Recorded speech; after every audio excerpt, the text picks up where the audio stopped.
SAP. And before going forward, let me introduce myself. Myself, Amit. Total, I have more than 6 years of experience in SAP, and I'm currently working as a consultant. Okay. So before going forward, which language do you guys prefer? Is it okay to continue in English, in Hindi, Marathi, mix? Hello Dhananjay. हो, mix केलं तरी चालेल, English असलं तरी चालेल, म्हणजे better कुठलं राहील better? हिंदीमध्ये सांगा. आता बाकीचे दोघं आहेत ते त्यांना वधू समथिंग ना? वधू हिंदीमध्ये चालेल, नो इशू. ओके ओके हिंदीमध्ये चालेल. ओके, हिंदीमध्ये चालेल. ओके, ठीक आहे. So before going forward, what is the SAP and all those things. Okay, share my screen first. सबसे पहले हाय मोहसिन, मेरा स्क्रीन दिख रहा है आप लोगों को? यस. ओके, ठीक है.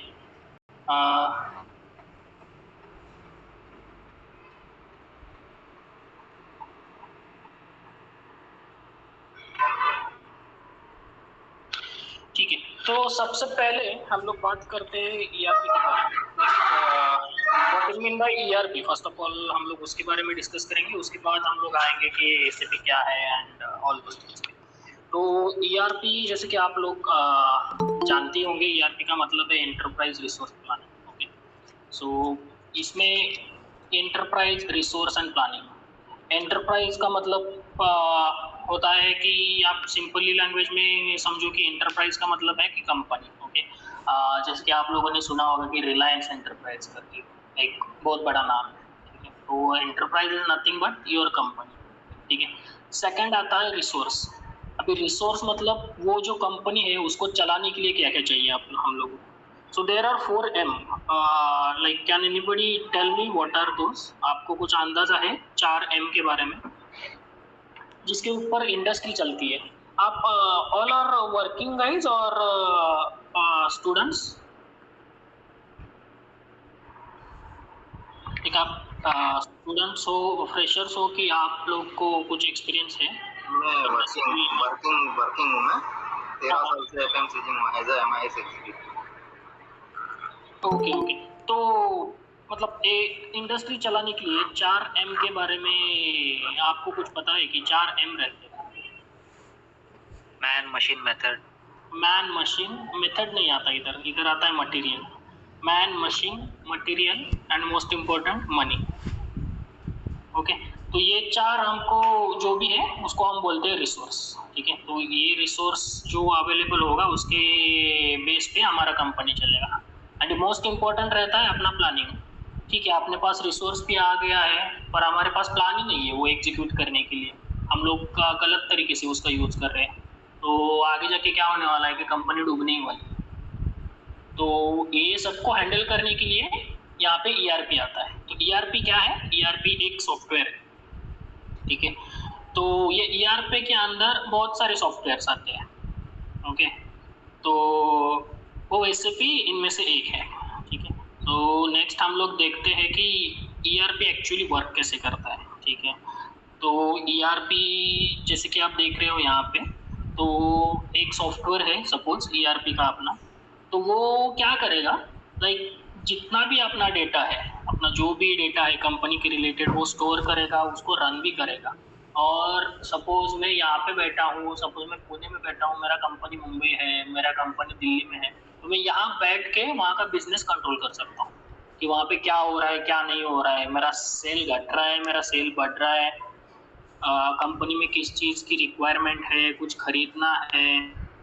ठीक है, ये सारा जो भी है ये ERP सिस्टम के थ्रू कंट्रोल होता है.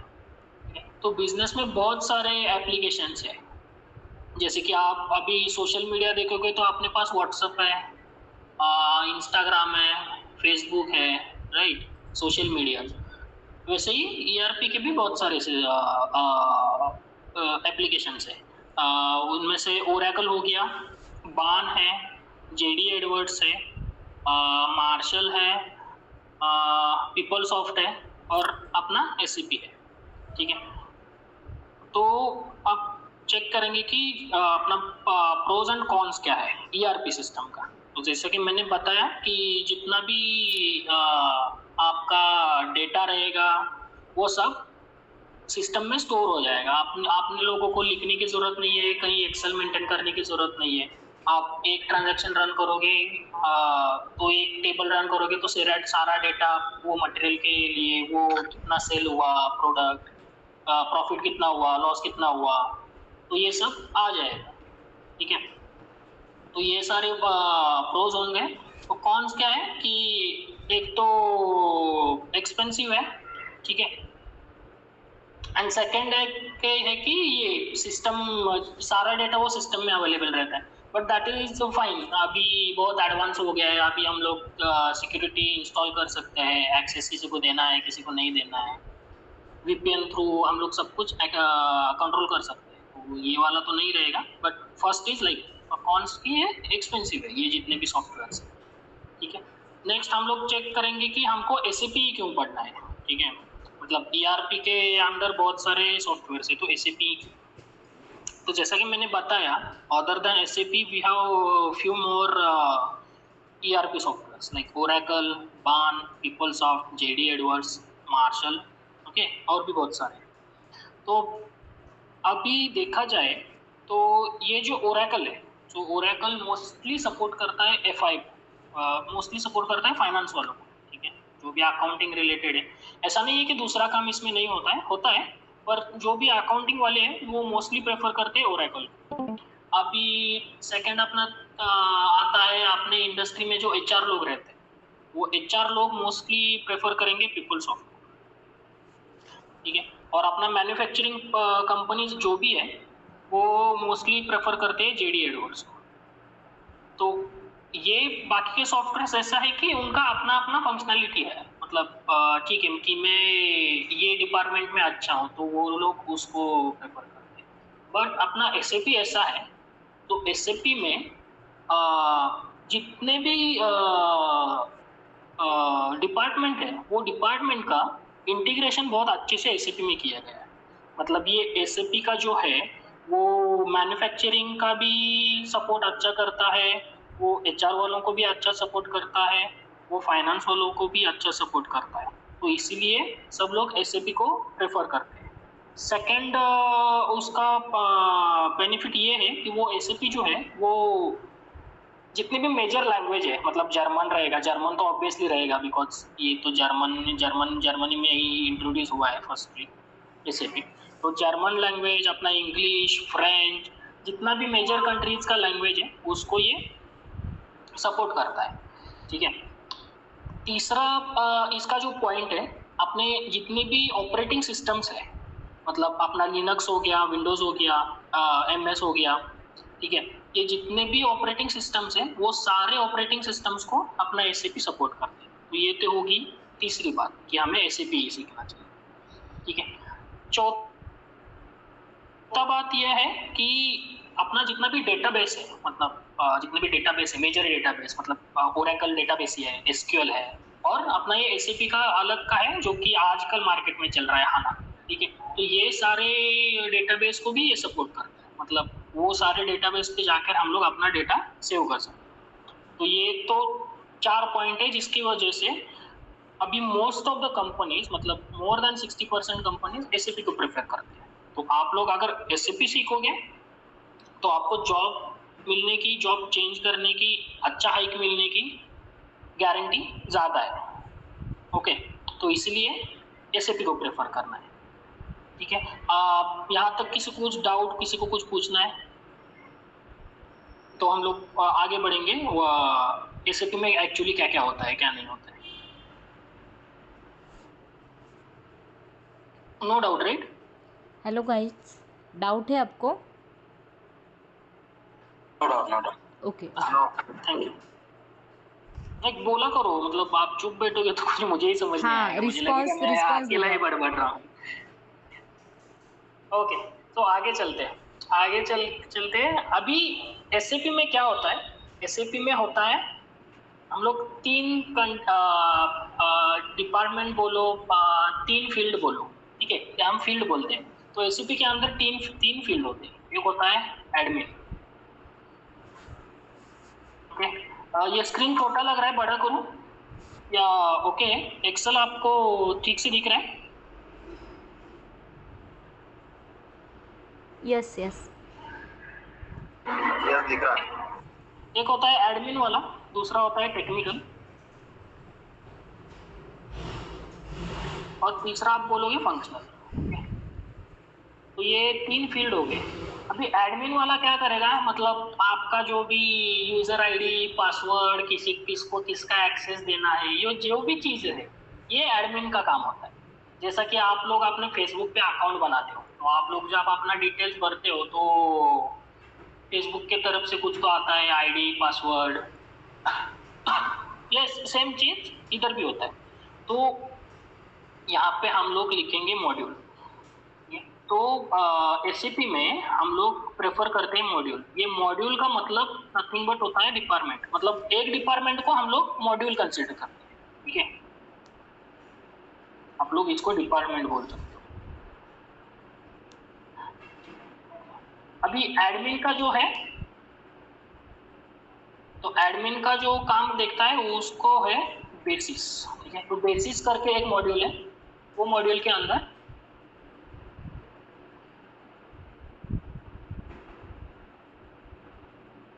जितना भी आपका ये एडमिन रिलेटेड वर्क है, अपना अकाउंट क्रिएट करो, इसको एक्सेस दे दो, उसको एक्सेस मत दो, तो ये सब काम बेसिस वाले करते हैं, ठीक है। उसके बाद आ गए टेक्निकल वाले। अब टेक्निकल वाले क्या करेंगे कि सपोज अपना स्टैंडर्ड कुछ तो चल रहा है और उसके अंदर हमें चेंज चाहिए, तो उसके लिए अपने पास रहता है एबीएपी, एडप, तो ये एक मॉड्यूल हो गया। तो एडप वाला बंदा जो भी स्टैंडर्ड थिंग्स है उसको चेंज कर सकता है। तो जो भी मतलब आईटी इंजीनियर्स रहेंगे, जिन्होंने आईटी में कुछ डिग्री लिया है, कंप्यूटर साइंस किया है, जिसको सी का, सी प्लस प्लस, ये लैंग्वेज का जिसको नॉलेज है, वो लोग प्रेफर करते हैं कि एबएप में जाओ, एसएपी एबएप में, ठीक है। यहाँ पे कोडिंग रहता है। उसके बाद आता है फंक्शनल। अब फंक्शनल वाले क्या करते हैं, तो जितना भी सिस्टम का कॉन्फ़िगरेशन है अपने एसएपी का, वो लोग आते हैं फंक्शनल के अंदर, ठीक है। उसमें अब आ गया अपना एमएम, फिर आ गया एफआईसीओ बोल सकते हो आप लोग, मतलब फाइनेंस एंड कंट्रोल, तो एफआईसीओ आ गया, पीपी आ गया, PPQM, production planning and quality management. उसके बाद आ गया अपना एचआर का डिपार्टमेंट, फिर आ गया एसडी, सेल्स वाले, और अभी एक नया चल रहा है GPS, okay, global trade services, ठीक है। तो ये और भी सारे हैं, बट इतना मेजर है तो इतना मैं आपको बता रहा हूँ। इसके बाद सीएस है, पीएम है, और भी सारे बहुत सारे मॉड्यूल है जो कि फंक्शनल। अब ये कौन सीख सकता है, जिसके पास कौन सी भी फील्ड का डिग्री हो, मैं इंजीनियरिंग नहीं बोल रहा, कौन सी भी फील्ड का, अगर आप लोग ग्रेजुएशन हो, ऐसा नहीं है कि ग्रेजुएशन ही होना है, 12th के बाद भी आप लोग सीख सकते हो, पर जॉब मिलने के लिए कंपनी में क्राइटेरिया रहता है कि ग्रेजुएशन होना कंपलसरी। तो जो भी ग्रेजुएटेड स्टूडेंट है वो ये कौन सा भी मॉडल हो आप लोग सीख सकते हो, इसमें कोई डिफिकल्ट नहीं है, क्योंकि इसमें कुछ टेक्निकल वर्क है ही नहीं। जितना भी खेलना है हमें वो सिस्टम के साथ कॉन्फ़िगरेशन करके सब हैंडल करना है। अभी हम लोग एक देखेंगे कि ये होता क्या है, ठीक है। अब ये एमएम हो गया, मटेरियल मैनेजमेंट, जो कि हम लोग सीखेंगे। मटेरियल मैनेजमेंट, अब ये मटेरियल मैनेजमेंट क्या करता है, अपने कंपनी में जितना भी परचेसिंग का काम होगा, ठीक है, कुछ भी खरीदना हो कंपनी में, तो ये परचेस डिपार्टमेंट जो भी रहेगा वो मटेरियल मैनेजमेंट के अंदर आता है। सेकंड हो गया एफआईसीओ, ये है फाइनेंस। ये फाइनेंस क्या करेगा, फाइनेंस का मतलब आप समझ ही गए हो कि कंपनी का प्रॉफिट लॉस, ठीक है, simple language, profit and loss ये देखता है फाइनेंस। तो तीसरा है पीपीक्यूएम, तो इसको है production planning and quality, quality management बोलो, क्वालिटी बोलो। प्रोडक्शन प्लानिंग एंड क्वालिटी क्या रहता है? देखो अभी सपोज आपका कुछ तो मैन्युफैक्चरिंग का कंपनी है और आप लोग कुछ तो मैन्युफैक्चर करते हो, आप कार मैन्युफैक्चर कर रहे होंगे, टू व्हीलर कर रहे होंगे, या कुछ तो मशीन का पार्ट मैन्युफैक्चर कर रहे होंगे, तो उसके लिए कुछ तो प्लानिंग रहेगा ना। ऐसा नहीं है कि ठीक है ये बनाना है डायरेक्टली प्रोडक्शन लाइन पे जाओ और बनाओ, ऐसा नहीं होता है। सबसे पहले वो डिजाइन क्रिएट होगा, अभी वो डिजाइन के लिए डायमेंशन वो सब चेक करना पड़ेगा, उसका स्ट्रेस स्ट्रेन कैलकुलेशन सब कुछ आता है। फिर मटेरियल का रिक्वायरमेंट कि ये प्रोड्यूस करने के लिए हमें कितना मटेरियल चाहिए, कितने आदमी वहाँ पे लगेंगे, कौन सा मशीन्स चाहिए, हर एक मशीन पे कितना कितना घंटा ऑपरेशन होगा तब जाके ये बनेगा, उसका कॉस्ट कितना। तो ये सब जो भी है ये प्रोडक्शन प्लानिंग होता है। प्रोडक्शन ठीक है, हमने मटेरियल बना दिया, प्रोडक्ट हमने बना दिया, और जो बनाया है वो मार्केट में जाके टिकेगा कि नहीं ये भी तो चेक करना जरूरी है। तो उसके लिए क्या आता है? Quality management. ठीक है, समझ रहे हो ना मैं जो बोल रहा हूँ? Yes sir. हाँ ओके। नेक्स्ट आता है एचआर।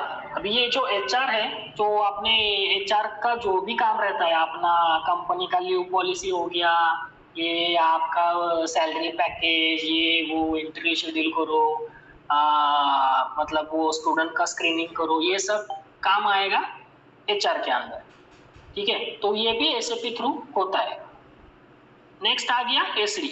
एसडी है सेल्स एंड डिस्ट्रीब्यूशन।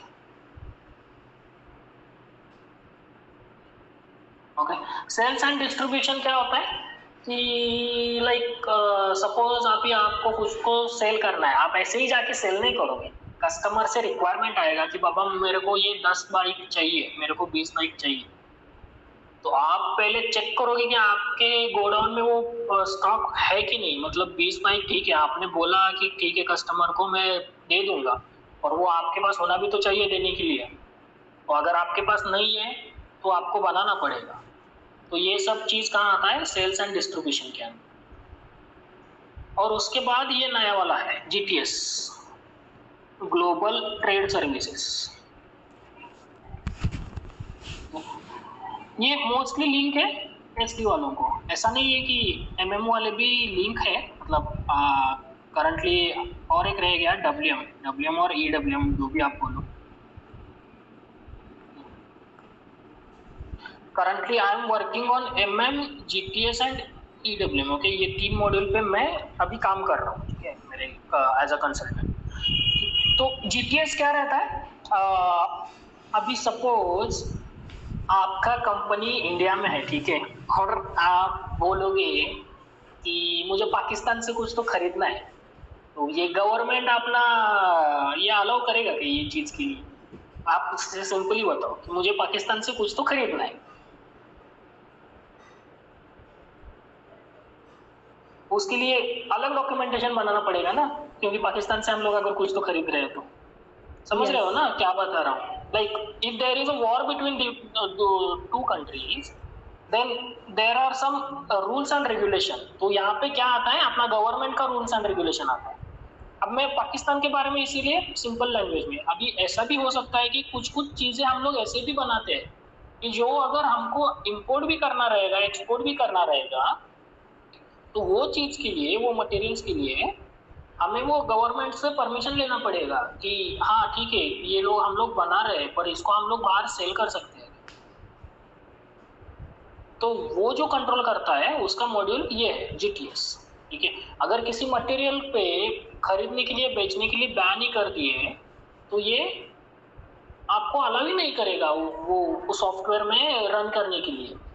मतलब उसके लिए सॉफ्टवेयर में मेंटेन करना लग पड़ता है कि वो मटेरियल के लिए ये जो भी रूल्स एंड रेगुलेशंस है उसके बेस पे जाके वो लोग वो काम करता है आगे जाके। और आपका लास्ट ये एक है WM, और आप EWM भी बोल सकते हो। तो ये बेसिकली क्या करता है, मतलब ये डायरेक्टली लिंक है आपके इन्वेंटरी से। इन्वेंटरी मतलब आपके गोडाउन में जितना भी माल पड़ा है, आपके गोडाउन में इतना माल आया, आपके गोडाउन से उतना माल गया, इसका जो भी कैलकुलेशन है उसको हम लोग इन्वेंटरी बोलते हैं। ओके, तो ये EWM है, वो इन्वेंटरी को मैनेज करता है। यहाँ तक क्लियर है कि ये SAP है क्या, मतलब इसमें कौन से मॉड्यूल्स है, कौन किस मॉड्यूल का क्या फंक्शन है, क्या फंक्शन नहीं है? क्लियर है। हाँ, ओके, क्लियर है, गुड। ठीक है, तो यही मैंने एक्सप्लेन किया कि ये सारे जो भी है, मतलब फाइनेंस, इन्वेंटरी, सर्विस, ठीक है, तो ये आपके फंक्शनल मॉड्यूल हो गए। अभी इसके बाद हम लोग देखेंगे कि बिजनेस सिनारियोज क्या क्या हो सकते हैं। अब मैं एज SAP नहीं बता रहा, मैं इन जनरल बता रहा हूँ कि बिजनेस सिनारियोज क्या क्या रह सकते हैं। ठीक है, तो यहाँ पे दो बिजनेस सिनारियो रहते हैं। एक रहता है मैन्युफैक्चरिंग,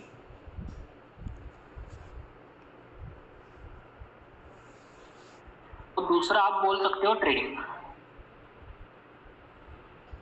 अभी मैन्युफैक्चरिंग में क्या क्या आता है, जितना भी मैन्युफैक्चरिंग कंपनी है, सपोज आ गया टाटा स्टील, ठीक है। दूसरा मैन्युफैक्चरिंग बोल सकते हो मारुति, ठीक है, मारुति एक है। तीसरा आप बोल सकते हो नेस्ले। तो टाटा स्टील क्या करता है, मैन्युफैक्चरिंग ऑफ स्टील, ठीक है। मारुति क्या करेगा, जो भी अपने ऑटोमोबाइल पार्ट है वो बनाएगा। और Nestle mostly work in, mostly नहीं, वो तो फूड इंडस्ट्री ही है। नेस्ले नेस्ले कैफ कॉफी आता है, बिस्किट भी आजकल आ रहा है। और सेकंड अपना जो ट्रेडिंग है, तो ट्रेडिंग में ये अमेजोन जो भी है अपने, अमेजोन हो गया, फ्लिपकार्ट हो गया, ठीक है, और क्या है, मिंत्रा है, मिंत्रा हो गया, ये एक बिजनेस सिनारियो और एक बिजनेस सिनारियो। तो अब सबसे पहले हम लोग देखेंगे कि मैन्युफैक्चरिंग बिजनेस सिनारियो क्या रहता है। अभी सपोज आपकी कंपनी में एक ऑर्डर आया कस्टमर की तरफ से, कि नहीं तो दूसरा आप लोग ऐसा सोच सकते हो कि ये टाटा स्टील वाले हैं, इनको एक 100 स्टील बार मैन्युफैक्चरिंग करना है, ठीक है। 100 स्टील बार मैन्युफैक्चरिंग करने के लिए आप सपोज सोच लो कि मुझे 50 kg स्टील लगेगा, ठीक है, 50 kg स्टील लगेगा। अब ऐसा नहीं है कि वो स्टील में मिलावट भी रहता है, आयरन भी रहता है, और बहुत सारी चीजें रहती है। तो ये तो हो गया अपना मटेरियल, ठीक है। तो अभी प्रोडक्शन वाला जाके चेक करेगा कि मेरे पास ये 50 kg स्टील अवेलेबल है क्या। अगर 50 kg स्टील अवेलेबल है, उसके बेस पे मैं जाके वो जितना भी मुझे 100 स्टील का रॉड बनाना है वो मैं बना सकता हूँ। ओके, अभी ऐसा समझो कि वो आपके पास 50 अवेलेबल है ही नहीं, आपके गोडाउन में बस 20 kg स्टील पड़ा हुआ है। ओके, तो वो क्या हो गया, आपका रॉ मटेरियल हो गया। समझ रहे हैं ना? ठीक है, जो भी आपका पड़ा हुआ है ये आपका रॉ मटेरियल हो गया। ये रॉ मटेरियल के बेस पे जाके हम लोग वो जो भी रॉड बनाना है, अपना जो भी चीज बनाना है बनाएंगे। अभी ऐसा हो गया कि हमारे पास ये 20 kg ही पड़ा है, ठीक है, 20 kg हमारे पास कम है।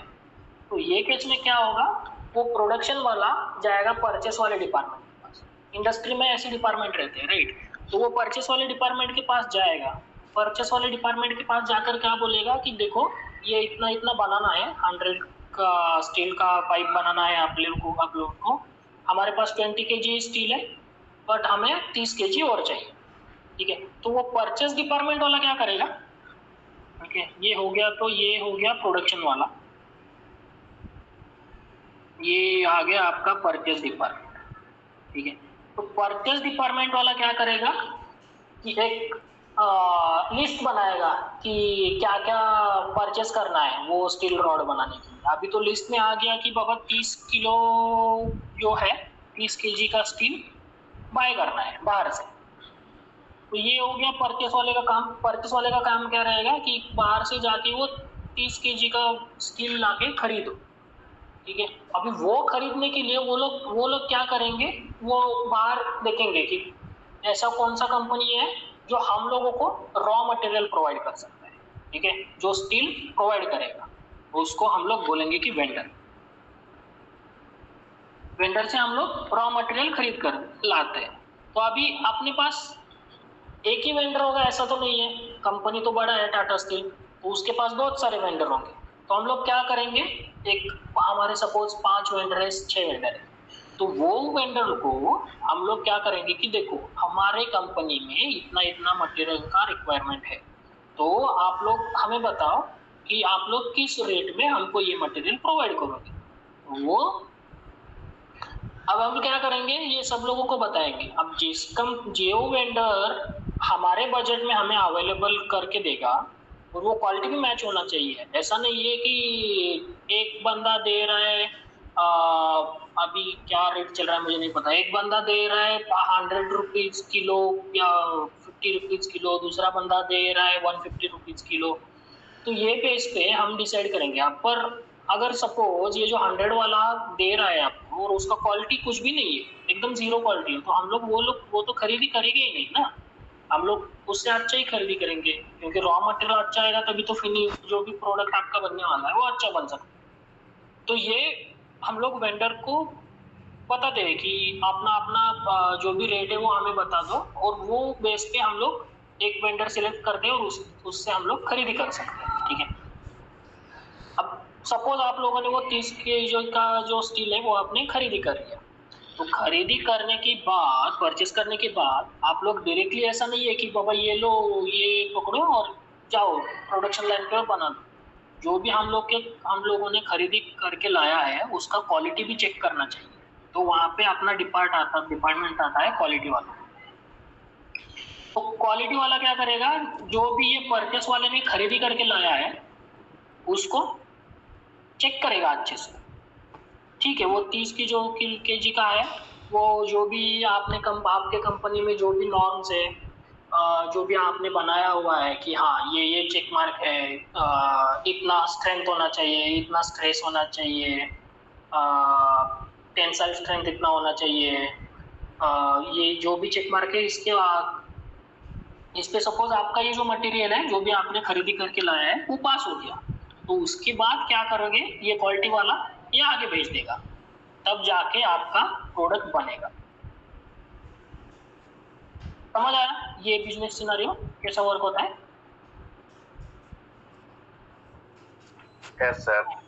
फाइनल में जाके यहाँ पे प्रोडक्ट बनेगा। तो इतना सारा प्रोसीजर, ये तो मैंने ऐसा ही बताया ऊपर, अंदर बहुत सारा चीज चलता है, ठीक है। अभी हम लोग सेकंड पार्ट चेक करेंगे कि ये ट्रेडिंग वाला क्या होता है।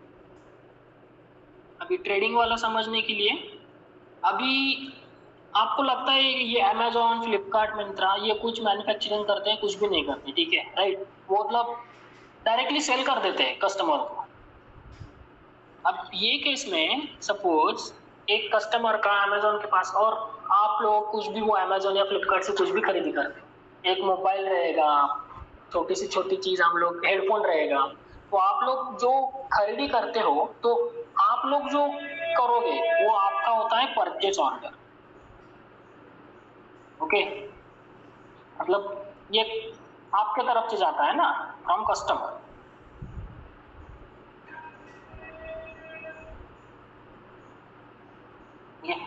ये कस्टमर के तरफ से जाएगा परचेज ऑर्डर, पर ये अमेजोन के पास जब जाएगा तो उसको वो लोग बोलेंगे कि सेल्स ऑर्डर। अब ये सेल्स ऑर्डर क्यों बोलेंगे, क्योंकि ये अमेजोन को ये सेल करना है। अभी समझो कि हम लोग अमेजोन पे काम कर रहे हैं और अपने पास एक रिक्वायरमेंट आया है कि मुझे एक मोबाइल खरीदी करना है, तो उनके तरफ से जो ऑर्डर आया है वो सेल्स ऑर्डर है, हम लोग उसको सेल्स ऑर्डर कंसीडर करेंगे, क्योंकि हमको उनको बेचना है, वो खरीदी कर रहे हैं हमारे तरफ से। अब ये केस में क्या होगा, ये अमेजोन वाला वापस से क्या करेगा, अपना इन्वेंट्री, अभी ऐसा नहीं है कि अमेजोन वालों का इन्वेंट्री होता ही है, वो लोग डायरेक्टली जो भी आपका मटेरियल है, जो भी प्रोडक्ट है, वो तो जो आप जो भी इंडिविजुअल दुकान है वहाँ पे भी वो स्टॉक पड़ा रहता है। वो लोग क्या करेंगे, अभी देखो ये एक मोबाइल का रिक्वायरमेंट आया है, तो वो लोग पहले चेक करेंगे कि अपने पास ये मोबाइल है क्या। अगर नहीं होता है तो वो डायरेक्टली वो उनके पेज पे रहता है, देखो आउट ऑफ स्टॉक, नोटिफाई मी, ठीक है ना, ऐसा लिखा रहता है उधर। तो सपोज ये आ गया, तो वो केस में ये लोग क्या करेंगे, पहले तो वो अपने गोडाउन में चेक करेंगे कि ये प्रोडक्ट है क्या। अगर अपने गोडाउन में ये प्रोडक्ट है तो वो क्या करेंगे कि वो जो सेल्स ऑर्डर है, वो सेल्स ऑर्डर के अगेंस्ट ये मोबाइल बेच देंगे, और उसके तरफ से जो पैसा आएगा वो ऑब्वियसली वो फाइनेंस वाला देख लेगा। तो यहाँ पे ऐसा नहीं होता है कि प्रोडक्ट तैयार करो फिर बेचो, ये लोग डायरेक्टली मतलब थर्ड पार्टी बोल सकते हैं उसको, ये लोग डायरेक्टली अभी तो बाय और सेल भी चलता है, मतलब ये लोग एक्सचेंज में भी लेते हैं ना मोबाइल आजकल। तो ये हो गया दूसरा जो है ट्रेडिंग। ये दो बिजनेस सिनारियो समझ आए? यस। अभी हम लोग आगे बढ़ते हैं कि जब आप एसएपी में काम करोगे तो एसएपी कैसे होने वाला है, ठीक है। तो सबसे पहले हम लोग बात करेंगे कि एसएपी में होता क्या क्या है, कौन सा प्रोफाइल रहता है। एक तो आपका हो गया, इधर ही बताता हूँ मैं, आप में से किसी ने काम किया है SAP as a end user? मैंने किया। अच्छा, अभी भी कर रहे हो? हाँ कर रहा हूँ। अच्छा, कौन सा मॉड्यूल है, एमएमई है या अच्छा पीपी है आपका, ओके ठीक है। तो एक हो गया एंड यूजर, दूसरा हो गया सपोर्ट, और तीसरा हो गया इम्प्लीमेंटेशन। ये इम्प्लीमेंटेशन, अब ये जो है ये करते हैं कंसल्टेंट। अब एंड यूजर क्या होता है वो पहले चेक करते हैं। एंड यूजर वो होगा जो एक्चुअली सिस्टम में काम करेगा, मतलब परचेस ऑर्डर बनाना है, सेल्स ऑर्डर बनाना है, जैसे आप पीपी में काम करते हो, प्रोडक्शन ऑर्डर बनाना है, तो ये जो भी काम है वो एंड यूजर करता है। एंड यूजर को एक्सेस नहीं होता है कि सिस्टम में अगर कुछ चेंज करना है तो वो एंड यूजर को एक्सेस नहीं होता है। ये एंड यूजर मोस्टली कहाँ पे बैठे रहते हैं, जितना भी अपना कोर कंपनीज है, कोर कंपनीज बोलते हैं, कोर कंपनीज और मैन्युफैक्चरिंग कंपनीज, और आप बोल सकते हो कि प्रोडक्ट बेस्ड कंपनीज। यहाँ पे कुछ ना कुछ तो बनता है, तो वहां पे आपके ये लोग बैठे होते हैं एंड यूजर। सेकंड आता है अपने कंसल्टेंट लोग। तो ये कंसल्टेंट लोग कहाँ पे रहते हैं, एक तो आपको ये मिलेंगे सर्विस बेस्ड कंपनी,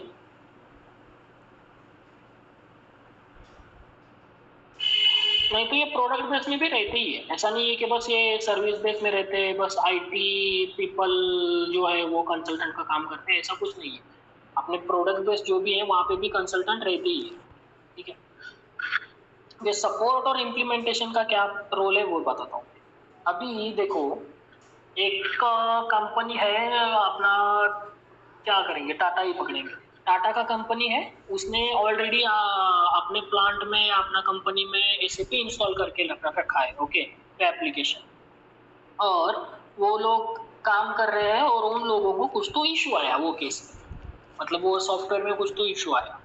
नहीं तो वो अगर इशू आता है तो वो सॉल्व कौन करेगा, तो वो केस में ये अपने जो सपोर्ट कंसल्टेंट रहते हैं उनका रोल आता है कि वो लोग क्या करेंगे कि अपना जो टाटा वाला है वो उसको हेल्प करेगा जो भी इशू आया है वो सॉल्व करने के लिए। उसके अलावा क्या हो सकता है, अभी टाटा वाले पूछ सकते हैं कि ये देखो ये एसएपी ऐसा वर्क कर रहा है, पर मुझे ऐसा नहीं चाहिए, मुझे इसमें कुछ तो इम्प्रूवमेंट चाहिए, मुझे कुछ अलग करना है। तो ये केस में भी क्या करेंगे, ये सपोर्ट वाले काम करेंगे, ठीक है, मतलब ऑलरेडी वहाँ पे SAP इंस्टॉल है और ये लोग उनको सर्विस प्रोवाइड कर रहे हैं। तो जो भी सर्विस प्रोवाइड कर रहे हैं वो एज अ सपोर्ट काम करेंगे। अब वो सर्विस बेस्ड कंपनी, जैसे कि जितना भी IT इंडस्ट्री है वो सर्विस बेस्ड है। अपना इन्फोसिस हो गया, TCS हो गया, कॉग्निजेंट है, EY है, डिलॉइट है, ये जितना भी IT कंपनीज है ना, वो IT कंपनीज सर्विस बेस्ड है। मतलब वो लोग क्या करते हैं कि सर्विस प्रोवाइड करते हैं। किसको? ये कोर कंपनीज या प्रोडक्ट बेस्ड कंपनीज। और ये support consultant product based company में बैठे रहते हैं, मतलब उनका भी रोल सेम ही होता है। अभी ऐसा समझो कि प्रोडक्शन पे, मतलब प्लांट पे आपने कुछ तो इमरजेंसी है कि ये चेंज अभी के अभी करके चाहिए, तो ये केस में ये लोग वो सर्विस बेस्ड कंपनी को रीच आउट नहीं करेंगे, उनके पास खुद के भी कंसल्टेंट रहते हैं। तो अगर कुछ इमरजेंसी है तो वो केस में जो कंसल्टेंट वो प्रोडक्ट बेस्ड कंपनी में काम कर रहे हैं उनके पास ये लोग हेल्प लेते हैं कि हाँ ठीक है, मुझे ये वाला करके चाहिए, वो करके। इन लोगों को एक्सेस कम होता है, ठीक है, और ये लोग तो मतलब सब कुछ चेंज करते हैं, तो ये लोग को एक्सेस ज़्यादा रहता है सिस्टम। अब तीसरा रोल आता है इम्प्लीमेंटेशन। तो ये इम्प्लीमेंटेशन वाले क्या करते हैं? अभी इम्प्लीमेंटेशन वालों का काम यह है कि अभी सपोज कौन सा तो रिलायंस वाला है, रिलायंस वाला पकड़ो, कौन सा भी एक इंडस्ट्री पकड़ो, वो लोगों को क्या करना है कि वो लोगों को अपने प्लांट में, अपने कंपनी में SAP इंस्टॉल करना है। इससे पहले वो कुछ तो अलग ERP का सॉफ्टवेयर यूज कर रहे होंगे और उनको अभी SAP चाहिए। तो ये केस में क्या होता है, हर एक मॉड्यूल का बंदा, MM का, FI का, SD का, PPQM का, ये सारे बंदे काम करते हैं वो प्रोजेक्ट में, ताकि वो जो भी हमें वो SAP इम्प्लीमेंट करना है वो वहाँ पे इम्प्लीमेंट हो जाए। और वहाँ पे टेक्निकल वाले बंदे भी रहते हैं।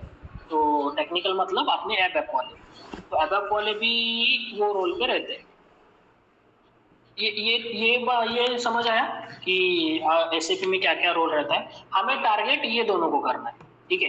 अभी आप मार्केट में जाओगे तो एज अ फ्रेशर जाओगे, एक्सपीरियंस जाओगे, आपके एक्सपीरियंस में डिपेंड करता है कि आपको सपोर्ट मिलेगा या इम्प्लीमेंटेशन। कोई भी कंपनी डायरेक्टली आपको एज ए इम्प्लीमेंटेशन का रोल नहीं देगी, क्योंकि उसमें बहुत बड़ी रिस्क है।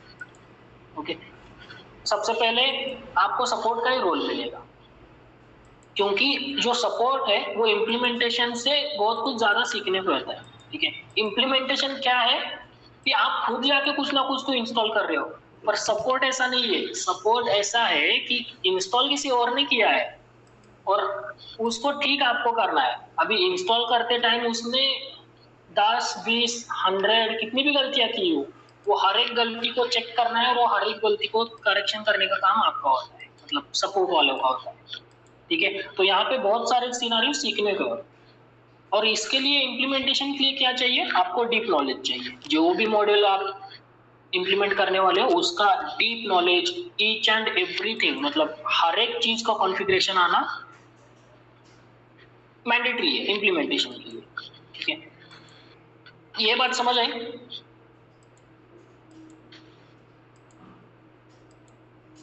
ओके। कि रोल क्या रहता है SAP के। तो ये समझ आया तो हम लोग आगे बढ़ते हैं कि मतलब एक्चुअल बिजनेस प्रोसेस कैसा रहता है SAP में। ओके, तो जैसा कि आप यहाँ पे देख रहे हो, यहाँ पे कुछ तो डेवलपमेंट लिखा है, क्वालिटी लिखा है, प्रोडक्शन लिखा है। अब ये होता क्या है? अब जब आप लोग एज अ कंसल्टेंट काम करने जाओगे किसी भी सेक्टर में, हाँ मतलब ऐसा नहीं है कि IT में ही जाना है, किसी भी सेक्टर में, IT में जाओ, प्रोडक्ट बेस्ड कंपनी में जाओ, बट जब आप लोग एज अ कंसल्टेंट जाओगे उधर, तब आपके पास 3 सिस्टम्स होंगे, 3 सिस्टम का एक्सेस आपके पास होगा, ठीक है। डेवलपमेंट सिस्टम एक रहता है, क्वालिटी सिस्टम रहता है और प्रोडक्शन सिस्टम रहता है। अब ये जो प्रोडक्शन सिस्टम है, ये सिस्टम एक्चुअली कौन यूज करेगा? जो भी कंपनी को हम लोग सर्विस प्रोवाइड कर रहे हैं वो कंपनी ये प्रोडक्शन वाला सिस्टम यूज करते हैं। मतलब ये सिस्टम में आपका एक्चुअल बिजनेस है वो चलता है, तो ये सिस्टम का एक्सेस आप लोगों को नहीं होता है। मतलब आप लोग बस देख सकते हो, आप वहां पे कुछ भी चेंज नहीं कर सकते प्रोडक्शन सिस्टम में, ठीक है। अभी ऐसा समझो कि यहाँ पे वो लोग काम कर रहे हैं और उनको कुछ तो एरर आया, ठीक है, कुछ तो फंक्शनलिटी वर्क नहीं कर रहा है, तो वो लोग क्या करेंगे, आपको रीच करेंगे कि ऐसा ऐसा इशू आ रहा है और सॉल्व करना है करके। तो आप लोग क्या करोगे, ये सिस्टम में पहले देखोगे कि वो लोगों ने किया क्या है। तो जैसा इन लोगों ने ये सिस्टम में किया है, आप लोग सेम जाके ये सिस्टम में करोगे। तो इशू अगर यहाँ पे है तो डेफिनेटली इशू यहाँ पे रहता ही है, ओके।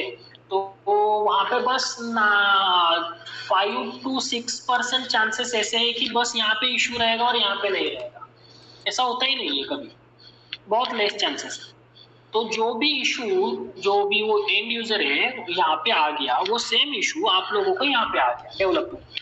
तो आप लोग क्या करोगे, जो भी इशू आ रहा है उसको रिजॉल्व करोगे ये सिस्टम में, ठीक है। रिजॉल्व करते टाइम आप लोग कुछ ना कुछ तो चेंजेस करोगे, वो चेंजेस सेव करोगे। अब वो जो भी चेंजेस आप लोग किए हो ये सिस्टम में, वो चेंजेस आप लोग क्या करोगे, ये डेवलपमेंट से उठाकर ये क्वालिटी सिस्टम में डालोगे।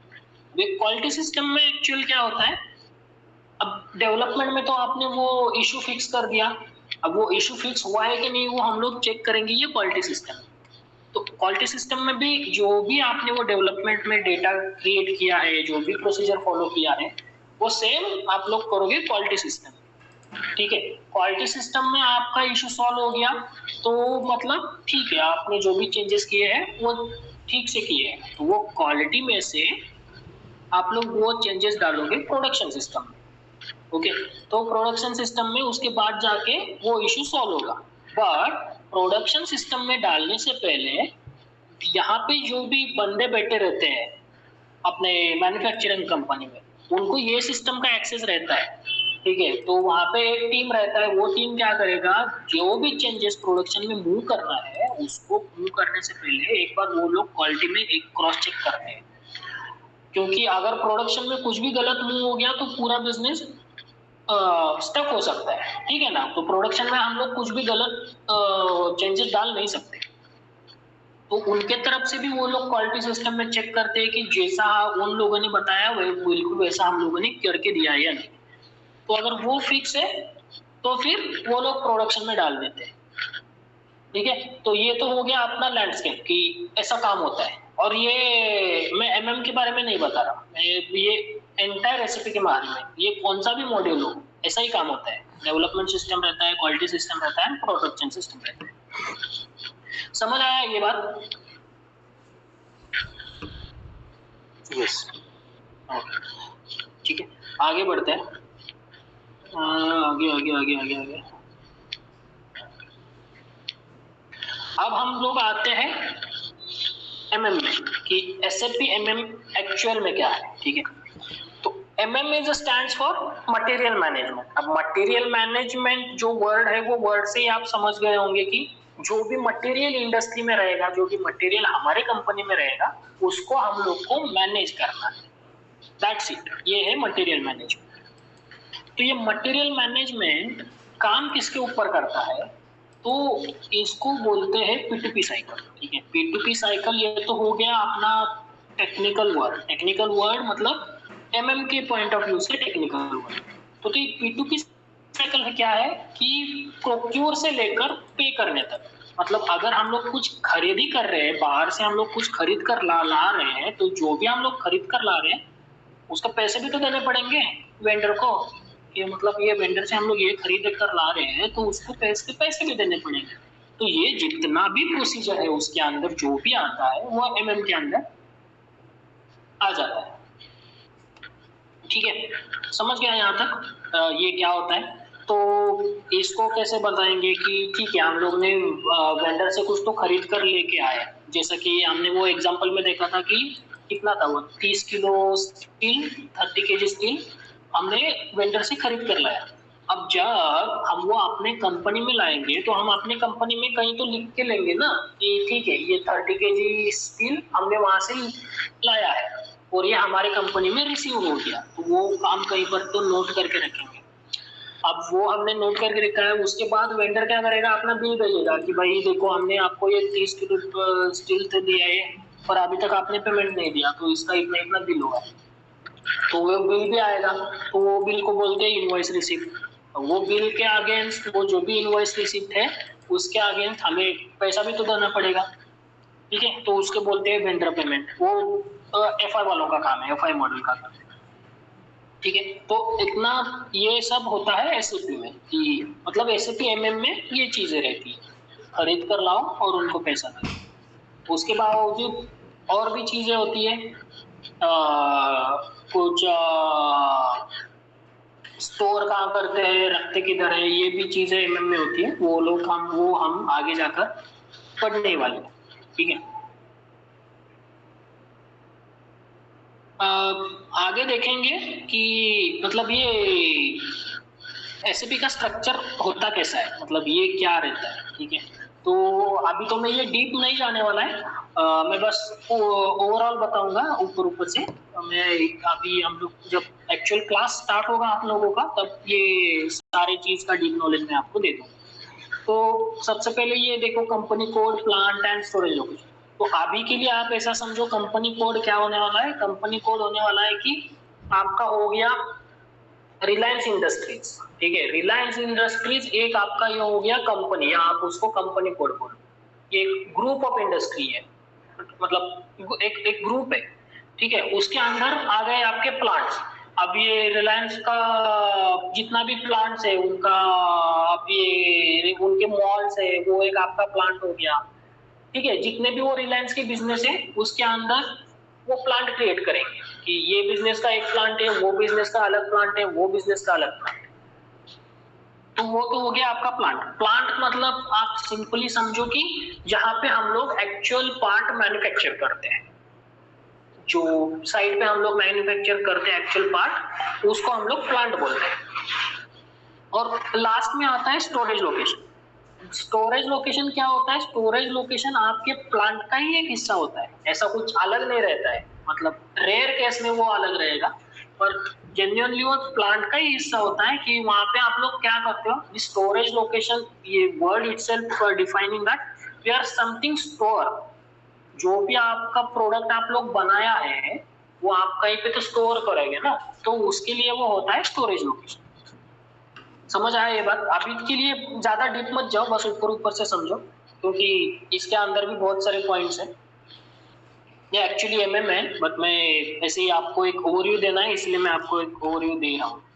तो ये समझ आया कि ये कंपनी क्या रहता है, प्लांट क्या रहता है, स्टोरेज लोकेशन क्या रहता है। ये सब छोड़ दो, ये हम लोग बाद में सीखेंगे, जब सीखना चालू करेंगे तब आपको मैं सब कुछ बता दूंगा। यहाँ तक कुछ डाउट है? नहीं। ओके, गुड, ठीक है।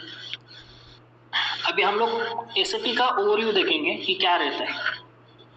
अभी देखो, जैसा कि मैंने आपको पहले ही बताया कि क्या करते हैं हम लोग, बाहर से प्रोक्योर करते हैं, बाहर से कुछ तो खरीद कर लाते हैं, उसके बाद हम एक रिसीट बनाएंगे कि हाँ वो जो आप हमने खरीद कर लाया है उसका रिसीव हो गया प्लांट, मतलब प्लांट रहेगा कंपनी रहेगी, वो रिसीव हो गया। उसके लिए क्या कहते हैं, गुड्स रिसिप्ट रहता है आप अपना एसएपी में। अब ये गुड्स रिसिप्ट हो गया, गुड्स रिसिप्ट होने के बाद अब वेंडर क्या करेगा, आपको बिल भेजेगा।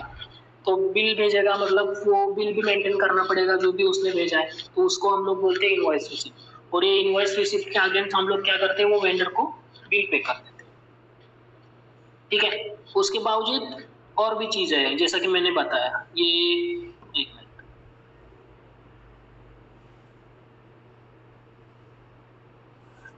अब ये जो है goods issue and transfer posting. अब ये गुड्स इशू क्या रहता है, गुड्स इशू मतलब अभी सपोज आपके प्रोडक्शन लाइन, जैसा कि हमने वो एग्जांपल लिया था टाटा स्टील का, आप लोगों ने क्या किया कि वो 30 किलो केजी का मटेरियल स्टील आपने प्रोक्योर किया, उसका क्वालिटी चेक किया, और उसके बाद क्या करोगे आप, वो 30 केजी का स्टील किसको दोगे, प्रोडक्शन वालों को दोगे, ताकि वो आगे जाके उसका पाइप बना सके। तो ये होता है गुड्स इशू। गुड्स इशू मतलब हम लोग इशू कर रहे हैं मटेरियल कि रॉ मटेरियल हम लोग इशू कर रहे हैं, किसके लिए, प्रोडक्शन वालों के। और सेकंड होता है ये ट्रांसफर पोस्टिंग।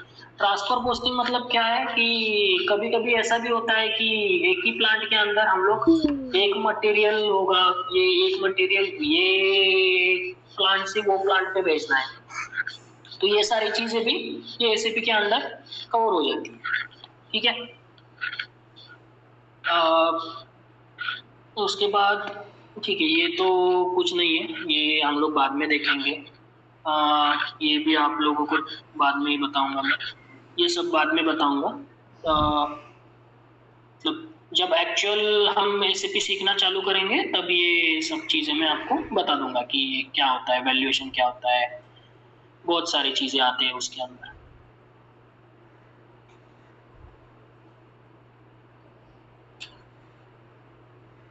ओके, या कुछ डाउट है ये कॉल में आप लोगों को?